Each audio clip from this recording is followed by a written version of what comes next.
Hello friends, और एक video है मेरा यहाँ पे मैट्रिसेस के ऊपर सॉल्यूशंस टू होमोजेनियस इक्वेशन।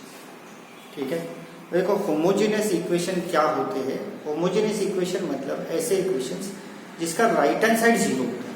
ठीक है, तो अभी मैं यहाँ पे एग्जाम्पल लेता हूँ जहाँ से आपको होमोजेनियस का कैसे सॉल्व करना है, सोल्यूशन कैसे फाइंड करना है वो पता चलेगा। x plus 3y minus 2z equal to 0। ठीक है, फिर 2x minus y plus 4z equal to 0 and then x minus 11y plus 14z is equal to 0। तो यहाँ पे आप तीन इक्वेशन देख रहे हो। इसमें राइट हैंड साइड जो आपको दिख रहा है वो जीरो है ना। ठीक है, तो ऐसे जो इक्वेशन जिसमें राइट हैंड साइड जो है जीरो है उसको होमोजेनियस इक्वेशन हम लोग कहेंगे। ठीक है, तो होमोजेनियस इक्वेशंस की क्या खासियत होती है, तो ये आपको याद रखना है। होमोजेनियस में always they have a solution, मतलब homogeneous solution they have always a compulsory solution, उनको सॉल्यूशन होना ही है। ठीक है, अभी दो टाइप के सॉल्यूशंस हो सकते हैं इसमें, या तो यूनिक सॉल्यूशन या फिर इनफाइनाइट सॉल्यूशन। तो होमोजेनियस इक्वेशन और नॉन होमोजेनियस दोनों में डिफरेंस क्या है, तो होमोजेनियस में राइट हैंड साइड जीरो होता है और homogeneous they always have a solution. Non homogeneous में कैसा होता है, they can have a solution और they may not have a solution. तो उस केस में सॉल्यूशन हो भी सकता है या सॉल्यूशन एग्जिस्ट नहीं भी हो सकता है, तो they might not have a solution. लेकिन होमोजेनियस के लिए कंपलसरी सॉल्यूशन होता ही है, या तो यूनिक होगा या फिर इनफाइनाइट होगा। ठीक है, ओके। अब यूनिक सॉल्यूशन के लिए रैंक ए और रैंक ए बी ये दोनों इक्वल होंगे और ये equal to number of unknowns होंगे। जैसे अभी यहाँ पे तीन अननोन्स है एक्स वाई जेड। ठीक है, अगर ए का रैंक भी 3 है, ए बी का रैंक भी 3 है और अननोन्स भी 3 है, तो यूनिक सॉल्यूशन होगा। लेकिन इनफाइनाइट कब होता है, तो अगर रैंक जो है लेस है नंबर ऑफ अननोन्स से, तो यहाँ पे नंबर ऑफ अननोन्स 3 है सपोज, और आपकी रैंक आती है 2 आती है रैंक, ए की रैंक भी 2 आती है, ए बी की रैंक भी 2 आती है। ठीक है, तो ऐसे केस में आपको क्या होगा, इनफाइनाइट सॉल्यूशंस मिलेंगे। लेकिन सॉल्यूशंस तो मिलेंगे ही मिलेंगे, दोनों केस में सॉल्यूशंस होंगे। अभी होमोजेनियस में जनरली क्या करते हैं, यूनिक सॉल्यूशन होगा ना तो उसका एक नाम है ट्रिवियल सॉल्यूशन, और ये होता है non trivial solution. Generally homogeneous के लिए ये दो टर्म्स यूज किए जाते हैं, ट्रिवियल और नॉन ट्रिवियल। अभी ट्रिवियल में क्या होता है, तो ट्रिवियल में सारे के सारे वेरिएबल्स जो है उनकी वैल्यू जीरो होती है, इसलिए हम उसको ट्रिवियल सॉल्यूशन कहते हैं। लेकिन इनफाइनाइट में नेसेसरी नहीं है कि इनकी वैल्यू जीरो हो। ठीक है, तो यूनिक सॉल्यूशन जब भी आएगा होमोजेनियस के लिए, यूनिक सॉल्यूशन मतलब ट्रिवियल सॉल्यूशन होगा और सारे के सारे वेरिएबल जो है कंपलसरी जीरो ही होते हैं। ठीक है, अब ये इक्वेशन सॉल्व करने के लिए इसका मैट्रिक्स फॉर्म हमको लिखना पड़ेगा। मैट्रिक्स फॉर्म होता है AX is equal to B। A matrix है 1 2 1। ठीक है, उसके बाद 3 -1 -11 -2 4 14। एक्स मैट्रिक्स है आपका X Y Z और B मैट्रिक्स है राइट हैंड साइड।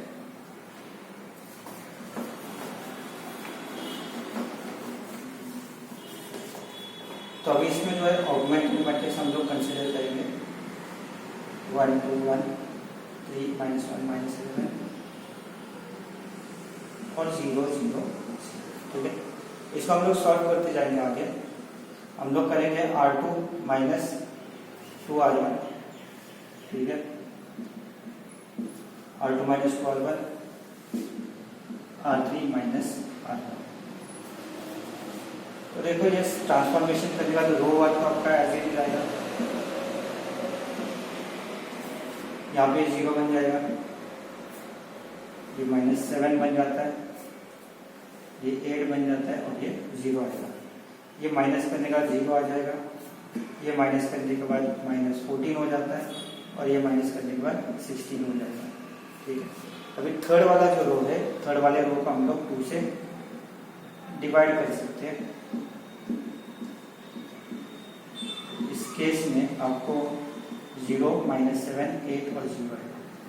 लास्ट के दोनों रोज जो है रो 3 और रो 2 दोनों सब्ट्रैक्ट कर दो।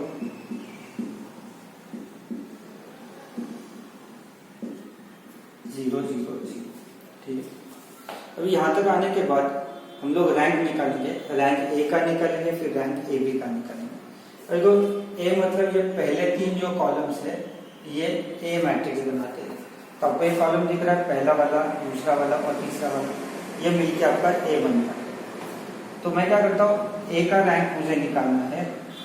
ए का रैंक निकालने के लिए अभी मैं थोड़ी देर के लिए ये जो मैट्रिक्स है बी मैट्रिक्स ये हटा देता हूँ।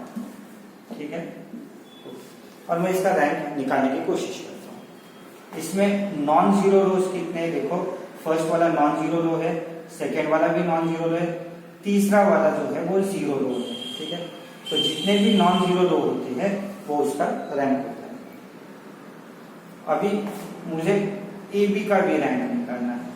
ठीक है, तो ए बी का रैंक जो निकालना है उसके लिए भी हमको सेम प्रोसीजर करनी पड़ेगी। ठीक है, मुझे तो अभी इसमें बी को भी इंक्लूड करना पड़ेगा। ये लाइन जो है ये वाली लाइन में हटा देता हूँ। अब ये ए बी जो है कंबाइन हो गया। अब ये मैट्रिक्स जो है ए के मैट्रिक्स हो गया, पहले ए अलग था बी अलग था, अभी दोनों कंबाइन हो गए। अभी इसमें जो है इसमें नॉन जीरो रोज कितने हैं, पहला वाला नॉन जीरो है, दूसरा वाला नॉन जीरो है, तीसरा वाला तो जीरो रो है। ठीक है, तो इसमें भी आप देखोगे तो 2 नॉन जीरो रो है, तो इसका मतलब है ए बी का रैंक भी 2 है। दोनों का रैंक इक्वल है तो इसका मतलब होता है कि it will have a solution. ठीक है, वैसे भी होमोजेनियस में हमेशा सॉल्यूशन तो होता ही है। तो इसमें रैंक सॉल्यूशन कब होता है, रैंक इक्वल है इसका मतलब सॉल्यूशन होता है, लेकिन होमोजेनियस के लिए सॉल्यूशन कंपलसरी होता है। ठीक है, अब इसमें इनफाइनाइट सॉल्यूशन है क्या देखते हैं। इसमें कितने अननोन है, तो 3 अननोन है, तो अननोन ज्यादा है और रैंक छोटा है। ठीक है, तो रैंक कम है मतलब छोटा है, इसका मतलब इनफाइनाइट सॉल्यूशंस होंगे, तो ऑब्वियसली यहाँ पे इनफाइनाइट सॉल्यूशंस आ जाते हैं। तो यहाँ पे होमोजेनियस जो है इक्वेशंस को इनफाइनाइट सॉल्यूशन आते हैं। इन केस ये दोनों का रैंक 3 आता है सपोज, और अननोन्स भी 3 है, तो उस केस में आपको यूनिक सॉल्यूशन मिलेगा। उस केस में x की भी वैल्यू 0 होगी, y की भी 0 होगी, z की भी 0 होगी। लेकिन अभी यहाँ पे वैसा नहीं है, यहाँ पे हमको वैल्यूज निकालने पड़ेंगे। तो वैल्यूज निकालने के लिए हम लोग इक्वेशंस को कंसीडर करेंगे। ठीक है, पहले मैं ऐसे करता हूँ, इसको थोड़ा और सिंप्लीफाई करता हूँ। कैसे, तो रो जो 2 है, सेकेंड रो जो है उसका मैं -7 से डिवाइड कर देता हूँ।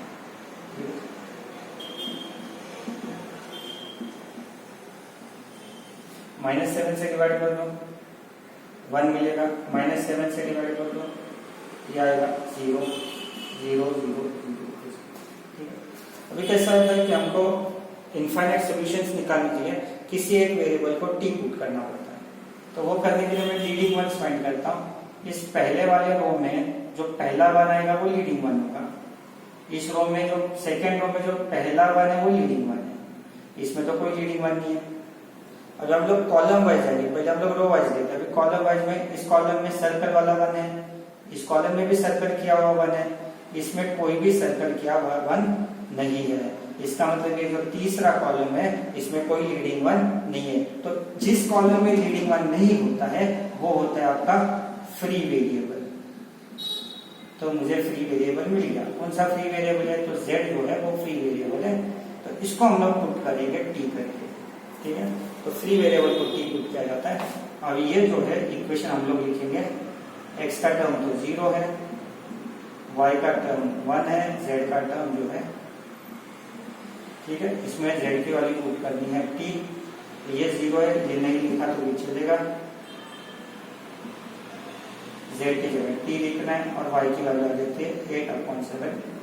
ठीक है, तो अभी पहला इक्वेशन हम लोग कंसीडर करेंगे, इससे हमको x की वैल्यू मिल जाती है। पहला इक्वेशन है 1x 3y - 2z n = 0। ठीक है, x y की वैल्यू कितनी है, तो 8/7t आती है। z की वैल्यू कितनी है, तो z की वैल्यू जो है वो तो t है, इज इक्वल टू 0 बन जाता है, ठीक है।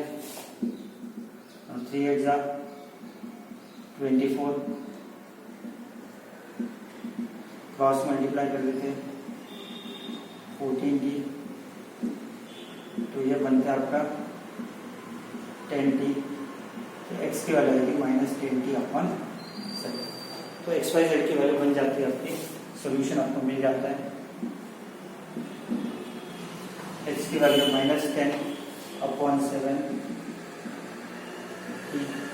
y की वैल्यू है 8 अपॉन 7t, और z की जो वैल्यू है वो है आपकी t, ठीक है। t इसमें कॉमन ले लो, आपको मिलेगा -10/7, 8/7 और, तो this is the solution of the equations. तो होमोजेनियस का आप देखोगे तो हमेशा इसको सोल्यूशन होता ही है, या तो इसको ट्रिवियल सोल्यूशन होगा या नॉन ट्रिवियल होगा, ठीक है। इस केस में रैंक जो था वो छोटा था, इसलिए यहाँ पे इनफाइनाइट सोल्यूशन आते, ठीक है। Thank you.